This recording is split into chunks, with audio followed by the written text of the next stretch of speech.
She laughed in my face when I asked her to stop stealing power.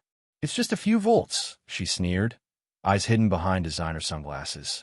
But when my electricity bill doubled and I caught her charging her shiny Tesla from my outlet again, I decided to fight back with one shocking lesson. I live in a quiet suburban neighborhood where every lawn looks like it was measured with a ruler. It's peaceful, clean, and strangled by our homeowners association. The HOA runs everything: paint colors, trash pickup, even the height of your grass. When Karen moved in next door, she became the HOA's self-appointed sheriff. She was the kind of woman who'd fine you for leaving your trash out 5 minutes too long, but would park her Tesla half a foot onto your driveway. Her husband was rarely home, but her voice was everywhere, barking orders at landscapers, complaining about mailboxes, and bragging about her eco-friendly lifestyle. At first, I ignored her. I kept to myself, paid my dues, and minded my business. I should have known better. People like Karen don't leave you alone. They just wait for the perfect moment to make your life miserable. It started one Thursday night. I came home from work, tossed my bag down, and noticed something strange through the blinds: an orange extension cord snaking across my yard, leading straight to Karen's driveway. There she was, smiling proudly next to her Tesla, plugged into my outdoor outlet. At first, I thought it had to be some kind of mistake. Maybe she mixed up cords or thought it was a shared outlet. I unplugged it and went inside. The next morning, I found a note taped to my door in big, loopy handwriting. "Please don't touch HOA-approved utilities. Thanks, neighbor." Smiling face with smiling eyes, Karen. I stared at the note for a full minute, half expecting it to be a joke. But no, she was dead serious. That's when I realized what kind of neighbor I was dealing with: the entitled kind. Over the next few weeks, the mistake turned into a habit. I'd leave for work, and when I got back, that orange cord was back in place. She didn't even try to hide it anymore. My electricity bill jumped nearly $100 in a single month.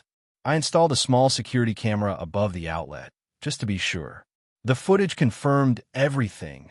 Karen, every afternoon, plugging her Tesla in like my house was her personal charging station. So I confronted her. "Karen," I said as calmly as I could, "you can't just use my electricity." She crossed her arms. "Oh, please. It's a few cents of power. I'm saving the environment. You should be thanking me."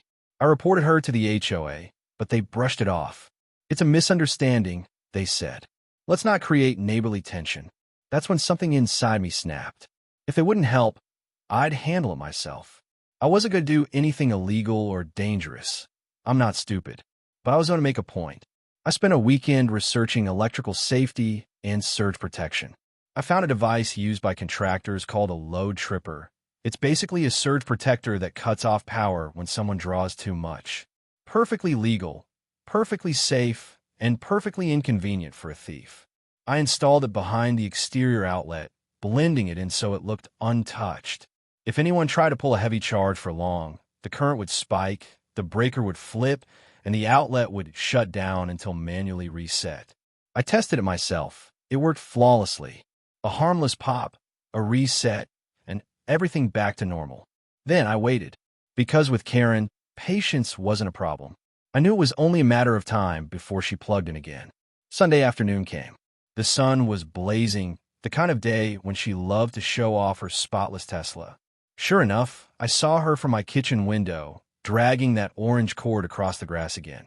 She plugged it into my outlet and strutted back to her driveway like she owned the place. I sipped my coffee and watched. 30 minutes later, the hum of the Tesla's charger filled the air, then suddenly changed pitch, growing louder, then pop. A sharp crack echoed through the yard.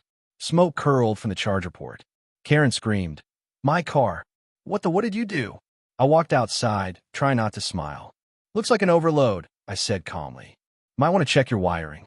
She glared, but her precious car was completely dead. That surge protector had done its job beautifully. The next morning, the HOA called an emergency meeting. Karen stood in front of everyone, waving her arms like she was leading a protest. "He sabotaged my car. He fried my battery," she shouted, pointing at me.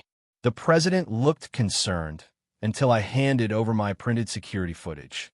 Video of her trespassing, plugging in repeatedly, even rolling her eyes at my property line. The room went silent. I explained the surge device was a safety feature for my outlet, installed to prevent overloads. The HOA's own lawyer confirmed it. Completely legal. Karen turned red, sputtering. But he knew it would stop you from stealing my electricity? I interrupted. Yes, I did. The meeting ended quickly. The HOA fined her for unauthorized use of a member's utilities. And worse, her Tesla's warranty didn't cover the damage. The repair quote? Over $14,000. Word spread fast. Suddenly, the woman who used to lecture everyone about rules had become a neighborhood's biggest punchline. After that, Karen kept to herself. The Tesla sat lifeless in her driveway for weeks, like a monument to her arrogance. Eventually, she sold it, along with her house. The HOA quietly updated its bylaws. No member shall use another member's property or utilities without consent. I didn't gloat. Well, maybe just a little. A few neighbors stopped by to thank me for standing up to her. Turns out, she'd been reporting minor violations for months. Grass length, mailbox colors, even a kid's basketball hoop. I wasn't the only one she'd made miserable. For the first time in months, the neighborhood was peaceful again. No more late-night arguments. No more condescending HOA notes. No cords sneaking across my lawn.